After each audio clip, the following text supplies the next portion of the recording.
Last summer, I did something that I've always wanted to do. I went on a hiking and camping trip alone. Now, I know this might not be everyone's cup of tea, but for some reason, I just had this thing about doing it, like it was some sort of milestone. I think I wanted to show myself that I could, that I don't necessarily need someone to come along with me to achieve one of my little dreams. When I was single, I could find the holidays around summer pretty hard. Like, don't get me wrong, I find genuine joy in my own company, but something about the holidays just triggers this feeling of aloneness. And for years, I often just wound up spending that time in my hometown, because for me, it can be really hard to justify taking that break and spending my money on a solo trip. But then I thought to myself, hold on a minute, I'm also a person, I'm also my own friend, and I deserve a proper holiday, even if it's just for me. And I got really into the idea of going on these hikes by myself. You know that feeling of satisfaction when you finish a hike and see how far you came? Yeah, but then doing it alone just feels like, whoa, I managed that all by myself.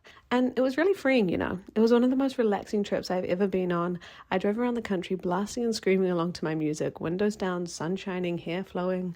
I lovingly made myself a little breakfast and coffee every day while sitting in the sun. I read my book, which was almost always followed by a nap. I took my time, whether looking at a view, walking my pace, or just in what my day was going to look like. And I, personally, wouldn't trade that intimate time with myself for the world.